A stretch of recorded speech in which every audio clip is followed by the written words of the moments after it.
Welcome to the Contractor Success Forum. Today, we're talking about how to protect project losses with project loss insurance. Amazing. This is probably the only place you're going to hear about this, because we are the one place, the Contractor Success Forum, where we discuss how to run a more profitable, successful construction business. And our regulars we have on here are Wade Carpenter, Carpenter and Company CPAs, and Stephen Brown with McDaniel Whitley Bonding and Insurance Agency. And who is this wonderful guest we have today, Stephen?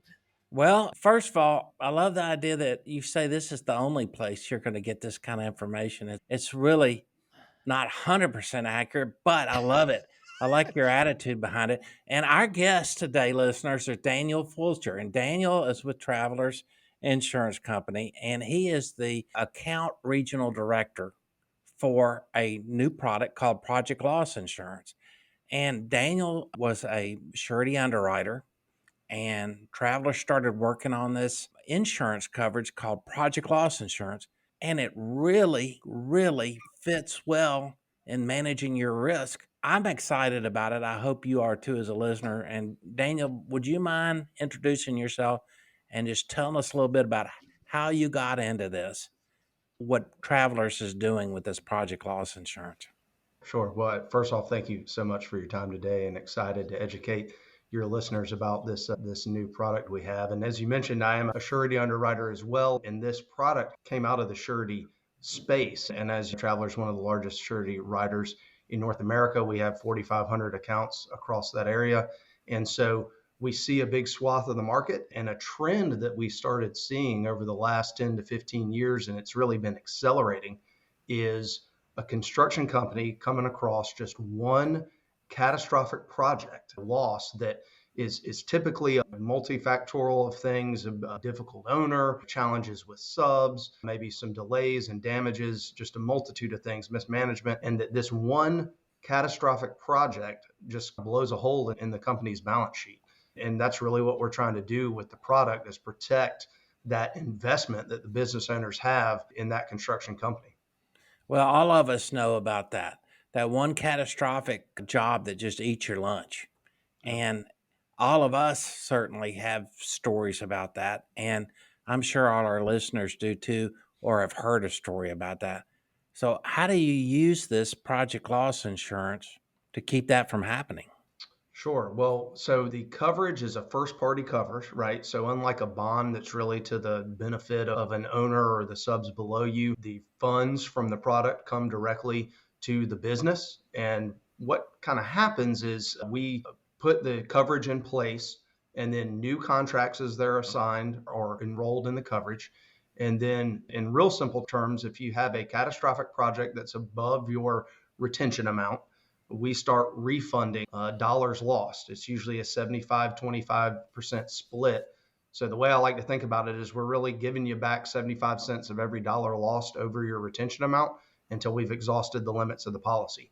And we can, of course, get into the types of drivers of a project loss that would actually be covered by the policy itself. But at its very core, that's what we're doing, is helping you cash flow through a catastrophic situation. I was thinking, well, which types of project do we insure? But this is more of a line to cover multiple projects. We don't look at it on a project by project basis. That's right. We get that question a lot, and we can be somewhat flexible there. We've been in business with this for about 2 years. And what we find is some people get hung up on having to insure the very smallest jobs they do, and we could carve those out. There's an adverse selection risk there from an insurance pool standpoint to let everybody just pick and choose. They'd only choose the project with $10,000 per bed per day LDs, or all of the nastiest deals. And so really, to get a robust risk pool where we can respond like we need to our insureds, we have to have a broader risk cover. But the other thing I'd say is it's not always the job that you think is going to sting you that does. I mean, a lot of times that job that you're most worried about, you load up with additional management, with additional contingency, with additional profit, and you're really watching it. And it can be that unexpected project that maybe you wouldn't have chosen to cover otherwise that really gets you. That's right. If you knew that job was going to sink your ship, you wouldn't take it. That's a great point. Yeah.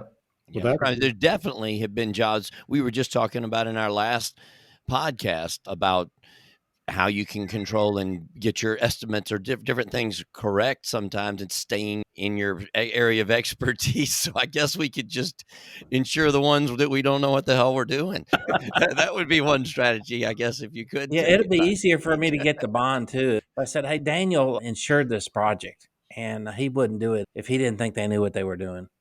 Yeah, Yeah. right. Well, that leads into another question I had was, how do you underwrite something like this? I guess it's based on the experience and the health of the company. Yeah, definitely. I mean, again, this product is actually born out of the surety space. And so it's very similar to that. I mean, it's really a financial underwrite more than digging into EMR and things like that, although we do have some commentary around safety. But we just take a deep dive, and not that we don't do this already in surety, but we really take a deep dive into the work in progress. We look back at least 5 years. We're looking at gains and fades and jobs that did lose money, frequency of that happening, things of that nature. And then we have a robust discussion. We even involve our in-house engineers, that these are the guys that manage our surety losses when we do have them. They get involved in that too. And we try to give some good feedback to the client, even on the front end. You guys are all about contractor success, right? And that's really what we're about too. Our mission statement is we're in the business of helping contractors succeed. And so what we'd like to do is try to give some feedback to help people be more profitable on the front end. It's kind of like we all buy insurance in case our house burns down, right? But we'd rather it never happen. And so that's really the end goal there, is to give some good robust feedback, help people on the front end too. One of my thoughts was about companies that are growing and the cash flow of people. We do this cash flow story drill and the profit, the 1% profit. What's that called, Wade? The driver part. The driver. Well, the profit Yeah. drivers, where you do the power of one. That's what I Yeah. was thinking of. Yeah. We calculate how fast you can grow for you. We can say, oh, well, you cannot sustain that level of growth with your cash flow, your timing of it. And so it's very important to stay really close to those numbers. Some of the people that need it the most are not the people that aren't successful. It's the ones that are experienced success. What is that mergers and acquisition conference I was at? It is talking about indigestion of job, not starving, but the indigestion is what puts people out of business by having too much money. And something like this can really knock you off. We had another episode where we were talking about valuing your company. Those people buying your companies are looking at not your revenue and not just the growth, but they want to see how steady the growth of your revenue is, but also your gross margin and your net profit. And that's really going to affect your valuation. So in those things, if you're selling for 5 or 10 time multiple, something like this to keep that steady margin could be 5 to 10 times that loss on your valuation, depending on what your multiplier is. Well, it's interesting that you bring up ownership transition, because I would say that is one of the most common drivers of the reason why somebody picks up the phone and is reaching out to us. I mean, it's not always that people buy project loss insurance for a multitude of reasons, but particularly when these are closely held businesses and it's an owner finance deal. We've seen it plenty of times where it's the 5-year plan turns into the 10-year plan, right? Because of a catastrophic project in the middle, and you have to pause that. And so I think having that backstop of project loss insurance there gives a lot of comfort to really the buyer and the seller to know that transaction is going to actually get to the inline without any major hiccups, and you're still going to have a going concern at the end of the day. So that's important. And I guess I realize I'll say quickly, because we haven't really talked about exactly what it covers. We really look at it as 3 buckets of risk that typically take down a construction project that historically you couldn't insure away. Okay. So you have like your own faults. I'll say this is you misbid a project, or you just make some wrong assumptions. You put the wrong project manager or super on the job. You have turnover in that space, those types of issues, right? Then you have the bucket of stuff that other people do to you. So this is a bad sub or supplier. This is material price increases, which has been a big deal over the last 18 months to 2 years. Supply chain issues, just an owner that keeps on changing their mind is killing your productivity, those types of things. And then the third bucket is a little bit more miscellaneous. These are things like liquidated damages, actual damages, unforeseen soil conditions, and then think of all those things that you can get time but no money for, right, on a job, and those carry general conditions. So those are the buckets. It's losses driven by those types of things are what we're addressing.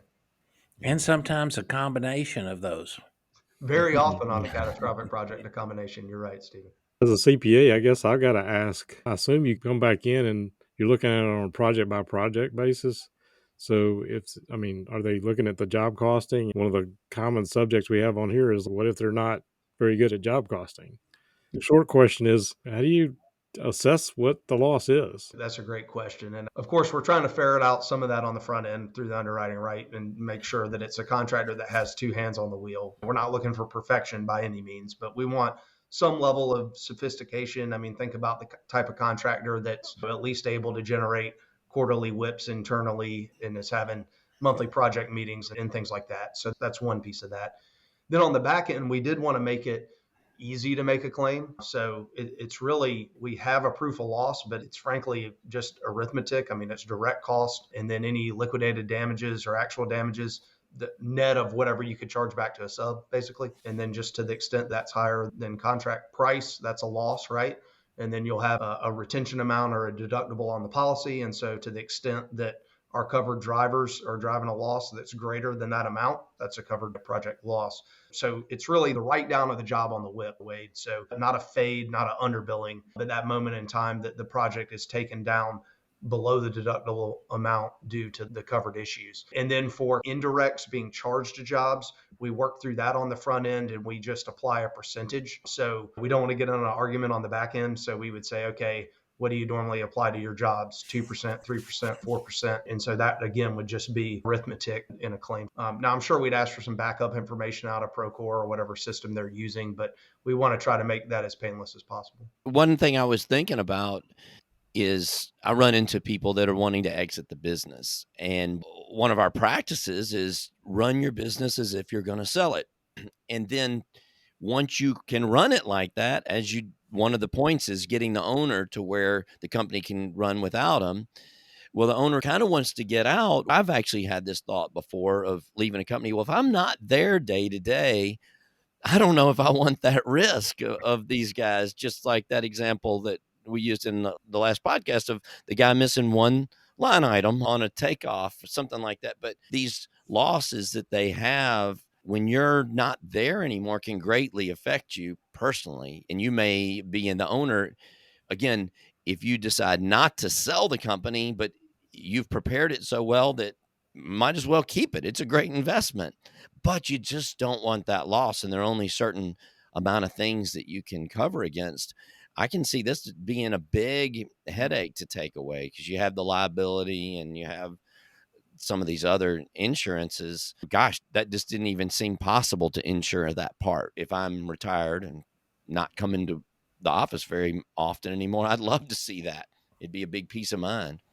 Yeah, we've had people buy it for that very reason, Rob. So you're right. And then I think even outside of that, even someone who's not stepping away from the business, but if the business is growing, I mean, you have a day in your business, if you were the founder, where you could have your hands on everything, see everything, and have a level of comfort in that way. And then once you scale to a certain level, I mean, you're really lending your own personal worth in a way to your estimators, to your project managers, to your superintendents to go out there and execute. And you're relying more on dashboard reports and hoping to head off things at the pass. And so, yes, I think those moments or the moments where you're trying to step away from the business, that's a big deal and a big time that I think people would have interest in the product. Daniel, give us a kind of a case study type of scenario of how this would play out. Sure. Well, this is the type of thing we see all the time. Unfortunately, let's say you get a project and it's a new owner and you've heard some problematic things about the owner, but you know the architect well, and so you think, okay, he'll help me through it, and you're growing, so you got an up and coming PM that you put on the job, and the owner's a little price sensitive, so you're haggling back and forth. Maybe you sign up a sub or two that you didn't know, or maybe they had a low number, but you figure, well, we'll manage through it, right? This is the type of thing we see. And then all of a sudden you wake up 12 months, a year and a half later, and it's like, oh, well, I've had to replace 2 or 3 subs. And, oh, man, that project manager was in over his head. And, oh, we had some contingency on the job, but we took it out or we whittled it down to fit the owner's budget. And, oh, this owner has been extremely difficult. And If you can't tell, I'm thinking of a real scenario that happened without divulging too much, but it's that type of thing. And then all of a sudden you wake up and it's, well, heck, we're losing a couple $1,000,000 on this job. And so that would be the type of scenario, if you have a project loss insurance policy in place, we'd step in. So to be clear on that, what we do is we carve out the risks that are generally insured by other coverages. So think about E&O, general liability, workers' comp, things like that.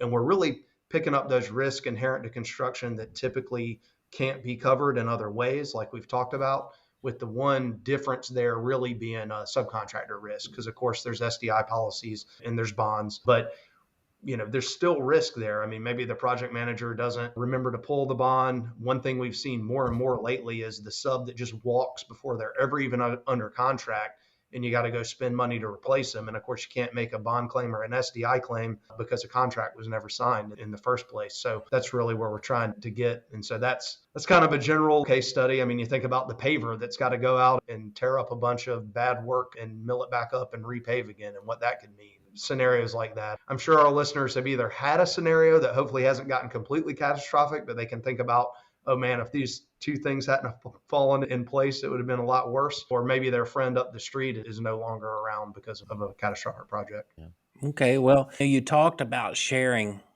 risk. It's okay, you got to have some skin in the game on this insurance policy. You're going to share 25% of the risk, and we're going to take 75%. I would say our listeners might want to know, how much coverage can you buy? Yeah. Basically, what does it cost? Sure. Well, we have flexibility there. We're going to work with you on limits with you and your agent. It's one great thing is a surplus lines product, so we can be flexible on some things and really try to tailor it to a way that it fits for your company. But to give you some general guidelines, typical deductible, it depends on the size projects you do. It floats up and down. The larger your average project is, a little bit higher the deductible is going to be. Of course, the deductible is the main driver of pricing, as with most insurances. But, we've quoted deductibles as low as $250,000, and we can go basically as high as you want. Limits out of the gate, we're really looking at $10 million single project limit, $15 million aggregate is our cap. And again, that's dollars out the door from Travelers. Okay. So it's not a $10 million job. It's not a $10 million loss, because you would have your retention piece of it. So again, that's just once we breach the deductible, we start refunding some dollars, and that limit is the exhaust limit of dollars out the door. And as far as pricing, we're typically coming in for general builders at $1 to $2 per thousand on new contracts, and for highway heavy and subs, $2 to $4 per thousand on new contracts. Now, we say per thousand because that's how bonds are rated. We talk it all day, every day. And I've realized when I say that, we've learned a lot of people hear 1% to 2%, move that decimal. So we're talking for a general builder, 0.1 to 0.2% of contract price. Thank you for that. Yeah. And like we talked about, we can look at carving out smaller jobs. So you can't necessarily apply that rate to like your revenue. It's going to be lumpier, right? But that'll give you a good general sense of what it would annually be. How it works, we bill it quarterly. So we would just look back. So I'm going to make the math easy on me. Let's say you're $1 per thousand. We'd look back, we'd say, okay, you signed up $40 million of work last quarter, and we'd send you a bill for $40,000 to cover the $40 million in work, is how that would work. So we set it up that way on a per contract cost to try to make it easy for contractors to keep track of and make sure that they have it in their numbers. So if you don't get work, you don't pay premium. And if you do get work, you do. I guess this is rated like many of the other liability policies, especially, I guess, since you have the deductible amounts that can change what you're paying. But I guess, do they have experience ratings and things like that, or is it a fixed? Yeah, that does play in, Rob. So what we do is we ask for 5 years of work in progress schedules, and that drives our rating. So what we're doing is we're looking back over the 5 years. Now, from an underwriting standpoint, we're going to look at things like fades and gains as well. But from a rating standpoint, it's really looking at things like number of projects, average project size, number of times you've had projects that lost money, what that frequency is. And we have in our data what we think is standard, right? And so then, of course, to the extent you overperform or underperform that standard, there's going to be a rate benefit or detriment based on that history. So that's how that works. The policy is, to me, it's easy to understand, Daniel. it's really not written in a way to trip anyone up. Your intent is to help people in these situations. You're taking on the risk, and this is insurance, not a bond. So you're literally purchasing insurance for that risk. That's what we do. Yeah, we tried to make it readable. And again, we're all surety folks, so we couldn't get that deep into the insurance language, right? Because Right. surety is what we do. But yeah, on a serious note, we wanted it to be something that a contractor could sit down and read with their agent and it would make sense to them. One thing I just thought about, does this help your bonding? Or is it not gotten that far yet? Maybe it's something you'd think this would be a little bit less risk for your bond if you're covered by No, something. it will most definitely help your bonding. And what I like about the product as a bond agent, it doesn't have to be a traveler's bond account to write this insurance. But if it is, it's easier for Daniel to underwrite because all the underwriting information is in their in their computer system. But it's a freestanding product that's open to everyone. And my thoughts were, if you're interested in it, call, let us send you some more information. Then if you want, we can start the application process to give you a firm quote. And then you can make a financial decision. Is this something that I want to start putting in to my job cost as a part of doing business? I will be interested to see in the future years if we can look back to see how much, Stephen or Wade, you see them too, how much that saves you on your bond cost, or maybe how much additional bond you get, which would be even more valuable. You might make a lot of money by getting it if you can raise your bond and get more jobs. That'll be an interesting financial scenario to look at. Yeah, I think folks at this point of financial sophistication are more concerned about losing money Yeah. instead of losing bond credit. Yeah, that's right. But, and by the way, I wanted to say that none of our vendors, none of the people that come on here pay us to come on this show. And that's because nobody will pay us to come on this show. That's a good So point. I just thought I'd get that straight. Well, yes. So we have Thank you. taken no money from anyone that has appeared on here because no one has offered. Just to be clear. Good point. Well, We're just all here as friends. All Yeah. right.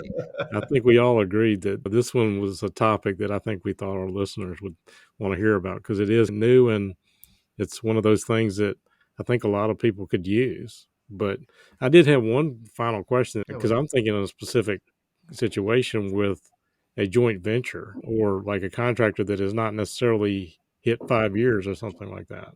Yeah. So can it be done with joint ventures or is it like the individual companies? Can it be Yeah. for a specific contract? Yeah, I'm glad you brought that up, Wade. So how we're approaching that is, again, because you asked how a loss is reported as well. So it ties into that, right? There has to be a trust in the sophistication and character of the person keeping the books to report the loss to us, right? And so how we're doing that is if our PLI customer is the lead in a joint venture situation and they're keeping the books, then we would cover that. And now to their percentage, right? We don't want to some oddity where they actually come ahead in a loss. So if they're 50% of the joint venture and the joint venture is losing $10 million, then we'd cover it as their 5 million half to make sense on that. So that's how we would do that. So not if you're the minority player in the JV, unless both JV partners are PLI customers. And then we would look at coverage there because, again, the faith in the books. And again, we've only been around 2 years, so I'll be upfront. We haven't yet encountered a joint venture between two PLI customers, but we look forward to that day. And for you listeners that are wondering what PLI is, Project Loss Insurance, I guess. I know our acronyms here will get people. Yeah, sorry, I should have said that. Hey, Daniel, thank you so much. This has been a fantastic topic, and we just started, and we'd love to get feedback from you, our listeners, on YouTube. Let us know what you're thinking about this, and we can bring Daniel back on, hopefully, if we hadn't offended him too much, to answer those questions through the Contractor Success Forum. Yep, that's right. YouTube Contractor Success Forum. Please go on there and subscribe and like our episodes, and that'll help us out and it'll help us get the word to more people. So the more of you that subscribe, the more that YouTube will decide to show it to other people. So we appreciate you. And any other questions before we sign off today? I don't know, Daniel, to our 57 listeners in Norway, is this going to be a global product? through Travelers? Well, to the 57 in Norway, unfortunately, at this moment, we're only writing them in North America. So not quite yet, but we write bonds internationally. So I could foresee a day where we're going to go global. Let us know if you're interested in Norway. If we see a reason we need to get everything licensed out there, we can take a look. I think Right, I think we Travelers. hear road trip here. Road trip. Well, All right. guys, Well, thanks. we We're better digressing. yeah, we better sign off before everybody hangs up. So Thank you, Daniel. All Thank right. you for Thank you being for your our time, guest. everybody. and this Appreciate has it. been the Contractor Success Forum with Daniel Fulcher, Travelers Insurance, and Wade Carpenter, Carpenter and Company CPAs, and Stephen Brown McDaniel Whitley, Bonding and Insurance Agency, and Rob Williams with Iron Gate Entrepreneurial Support Systems. Thanks for listening, and see us on the next show.